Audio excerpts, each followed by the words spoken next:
Hello guys, আসসালামু আলাইকুম আর রাহমাতুল্লাহি ওয়া বারাকাতু। আপনারা সবাই কেমন আছেন? আলহামদুলিল্লাহ, আল্লাহর রহমতে আমিও ভালো আছি আপনাদের দোয়ায়। তো এখন দুপুর লাঞ্চের টাইম। দেখেন আমার পাখি খাচ্ছে। কি দিয়ে খাচ্ছ পাখি? এই যে কি দিয়ে খাচ্ছি? ডিম দিয়ে। এই যে দেখেন এখানে দুটো ডিম পোস্ট করে নেওয়া হয়েছে। এই যে ভাত আমার ছেলেও খাবে আর আমার পাখিও খাবে। দেখেন আমার পাখির নাকি অনেক ক্ষুধা লাগছে, শুধু শুধু ডিম দিয়ে খাচ্ছে, কেন আজকে তরকারি রান্না করি নাই। আজকে শরীরটা অনেক খারাপ লাগতেছে। তো বাসায় আমরা মা ছেলে আর আমার পাখি, এই জন্য শুধু ডিম পোস্ট দিয়ে খাবো। তো এই যে দেখেন বাইরের আবহাওয়া কেমন, বৃষ্টি হবে। এই যে দেখেন বৃষ্টি হবে। যে বাইরের দৃশ্যটা আপনাদের সাথে শেয়ার করিনি। দেখেন এই যে আমার মেয়ের রুম, এটা আমার মেয়ে নাই। এই যে দেখেন বৃষ্টি হবে, বাইরের আবহাওয়াটা কেমন। এই যে আর আমার গাছগুলোতে তো পানি দিই নাই। মাশাআল্লাহ বলবেন, আমার গাছগুলো অনেক সুন্দর করে হচ্ছে। এই যে আমার মেয়ের রুম, আমার মেয়ে নাই, আজকে বেড়াইতে গেছে ফুপির বাসায়। তো এই যে আমার পাখির আজকে নতুন খাতা নিয়ে আসছে। এই যে দেখেন স্কুল থেকে, এখানে 6 মাসের খাতা, এটা ডায়েরি।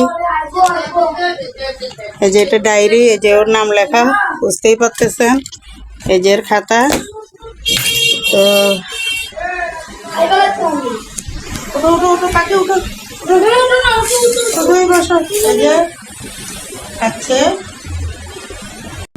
তো গাইস দেখেন এই যে ইলিশ মাছ নিয়ে আসলাম বাজার থেকে। 2 কেজি ইলিশ মাছ নিয়ে আসছি, সস্তা পেয়েছি। এগুলো কুটে নিচ্ছি, কুটে কিছু রান্না করব, কিছু ফ্রিজে রেখে দিব। তো এই মাছগুলো অনেক ভালো পেয়েছি, অনেক সুন্দর, তাই নিয়ে নিলাম। তো অনেকদিন আসলে ইলিশ মাছ খাওয়া হয় নাই, এই জন্য নিয়ে আসলাম। ইলিশ মাছ তো বুঝে নেই, ইলিশ মাছের স্বাদই আলাদা। ইলিশ মাছ খাওয়াটা মানে অনেক একটা ভাগ্যের ব্যাপার। বড় ইলিশ তো আর খেতে পারবো না, ছোটোটা হোক যা কিনে নিয়ে আসলাম। তো এটা আজকে দেখি কি দিয়ে রান্না করা যায়, কিছু রেখে দিব আর কিছু রান্না করব। তো এই দেখেন, এই যে দেখেন কুটে নিচ্ছি। বেশি ছোট মাছটা, তাও নিয়ে নিলাম।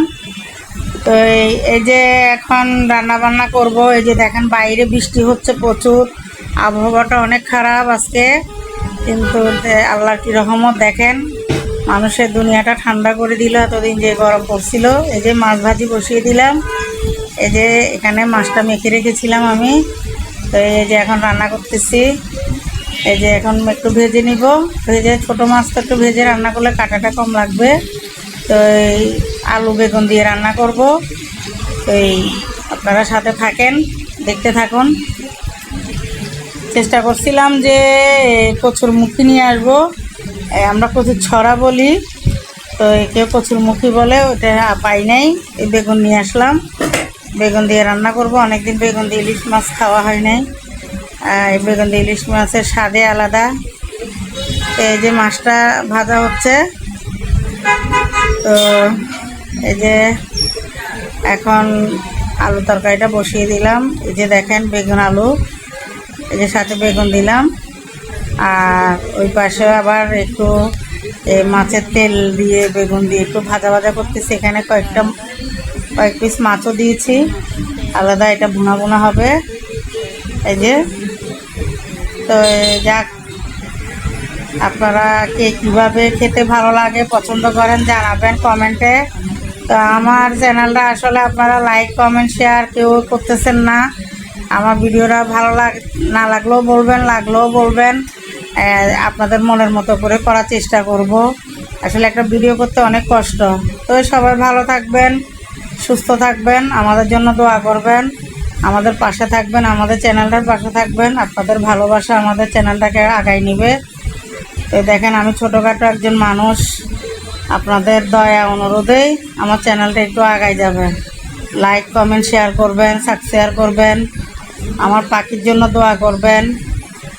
তো এখানেই শেষ করলাম। সবাই ভালো থাকবেন, আল্লাহ হাফেজ। এই আল্লাহ হাফেজ দিব ভুল হচ্ছে, তো এই আর বাকিটা বাড়াচ্ছি না, ভিডিওটা অনেক বড় হয়ে যাচ্ছে, তাই এখানে শেষ করে দিলাম। আল্লাহ হাফেজ। আমাদের পাশে থাকবেন, আমাদের চ্যানেলের পাশে থাকবেন, আর আমাদের জন্য দোয়া করবেন।